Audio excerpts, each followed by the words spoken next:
कोई व्यक्ति आखिर इतना निर्दयी कैसे हो सकता है। दो बच्चे जो बिल्कुल मासूम थे, एक की उम्र थी 12 वर्ष और दूसरे की उम्र थी 6 वर्ष, दोनों को साजिद नाम का एक मुस्लिम व्यक्ति घर पे जाता है और मौत के घाट उतार देता है, बुरी तरह से मारता है। आखिर क्यों मारा इन बच्चों को, क्या कसूर था इन बच्चों का? तो आइए मित्रों, आपको सुनाते हैं विस्तार से पूरी घटना। उत्तर प्रदेश का एक जिला है बदायूं और इसी बदायूं के अंतर्गत एक थाना पड़ता है अलापुर और अलापुर का एक कस्बा है सखानू। उसमें दो भाई सगे रहते थे, जिनमें एक का नाम था साजिद और एक का नाम था जावेद। ये दोनों भाई आज से लगभग 2 वर्ष पूर्व बदायूं में जाके बाबा कॉलोनी में एक खोखा रख लेते हैं, जिसमें हेयर कटिंग का काम करने लगते हैं।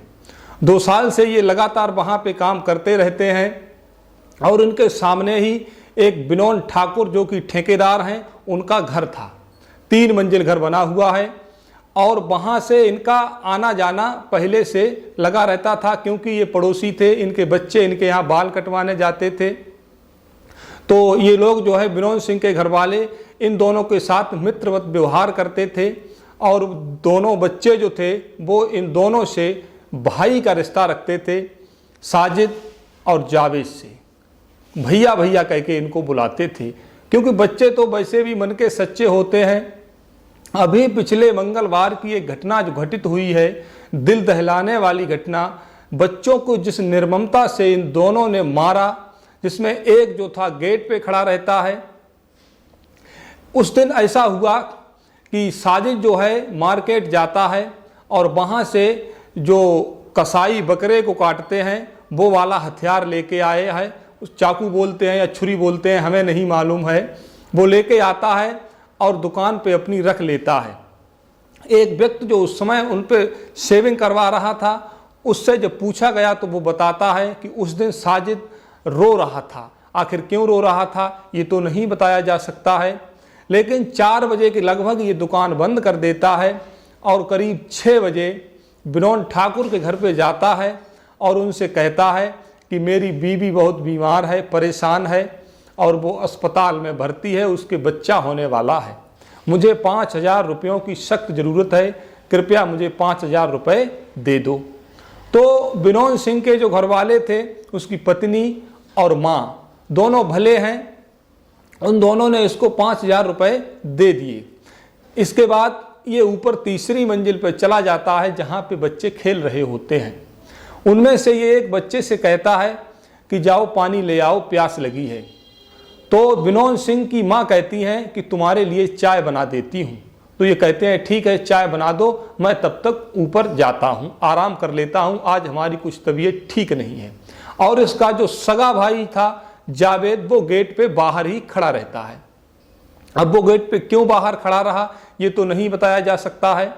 इसके बाद वो चाय बनाने लगती हैं और ये ऊपर जाके बच्चा जो पानी लेके जाता है, उस बच्चे के ऊपर एकदम ताबड़तोड़ प्रहार करने लगता है और दूसरे बच्चे के ऊपर भी ताबड़तोड़ प्रहार करने लगता है। तेज हमला करता है चाकू से और उनका सर अलग कर देता है। इतनी बुरी तरह से मारता है जिसके बारे में हम आप कल्पना भी नहीं कर सकते हैं, सोच भी नहीं सकते हैं आखिर क्यों इसने इन बच्चों को मारा। इसके बाद तीसरा बच्चा जो था पीयूष, उसको भी मारने के लिए दौड़ता है, लेकिन तब तक साजिद के पैर में एक कांच का टुकड़ा चुभ जाता है, जिससे वो रुक जाता है और पीयूष जो है वो नीचे को भाग आता है और चिल्लाने लगता है कि बचाओ बचाओ। और जब उसकी दादी और माँ भी वहीं पे थीं, वो भी चिल्लाने लगती हैं। जब उनको पता चलता है ये बच्चों पे हमला कर रहा है, तो पास पड़ोस के लोग आ जाते हैं और ये साजिद जो था वहाँ से एकदम भाग खड़ा होता है। लोग प्रयास करते हैं रोकने का, लेकिन उसके सर पे खून सवार था, इसलिए उसके पास जाने की हिम्मत कोई नहीं करता है। भला हो उत्तर प्रदेश पुलिस का, जिसने जल्दी से पीछा करके उसके ऊपर ताबड़तोड़ गोलियां बरसाईं, जिससे उसको मौत के घाट उतार दिया जाता है।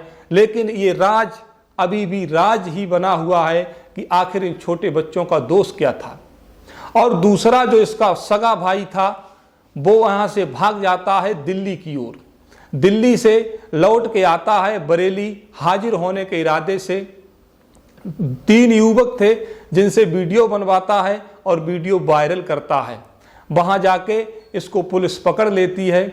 इसके बाद कोर्ट में पेश किया जाता है। हालांकि वो अपने को लगातार निर्दोष ही बताता रहा है, लेकिन निर्दोष है या नहीं है ये तो नहीं अभी कहा जा सकता है। आखिर निर्दोष है तो गेट पे क्यों खड़ा था, उसका इंतजार कर रहा था कि भाई मेरा जब कत्ल करके आए तो मैं उसको जो है साथ लेके चला जाऊं, ये तो भी नहीं बताया जा सकता है। लेकिन दोषी एक तो था, वो तो मारा गया है, लेकिन इसको भी हम निर्दोष नहीं कह सकते हैं। आखिर हैवानियत का नंगा नाच करने में इसका पूरा सहयोग रहा है।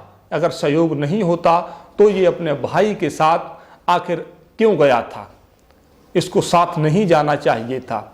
अब देखो, अब जांच चल रही है, पता चलने वाला है कि आखिर इन बच्चों को क्यों मारा।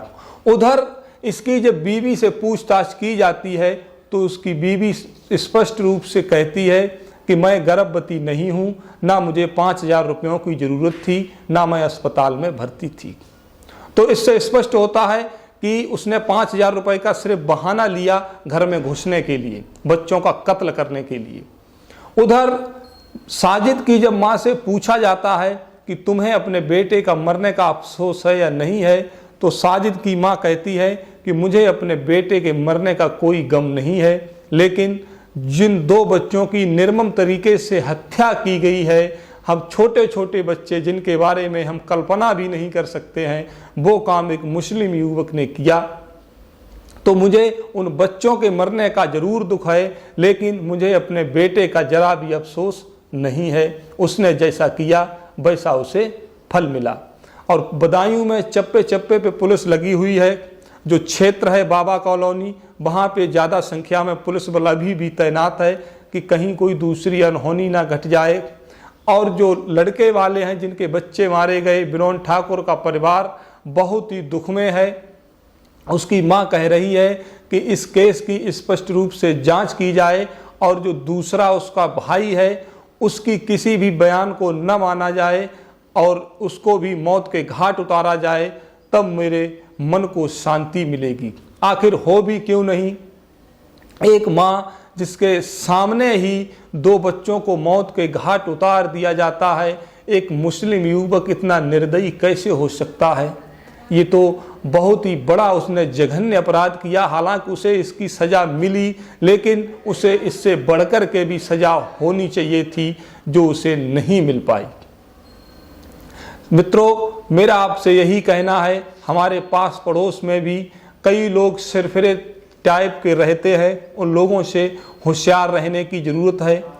कोई भी गलत हो सकता है, मैं ये नहीं कहता कि मुस्लिम ही गलत हो सकता है, कोई किसी भी जाति धर्म का व्यक्ति गलत हो सकता है, लेकिन ऐसे लोगों पे विशेष ध्यान रखने की ज़रूरत हो, कहीं ऐसा न हो मेरे बच्चे, मेरे घर वाले ऐसे लोगों का शिकार बन जाएं।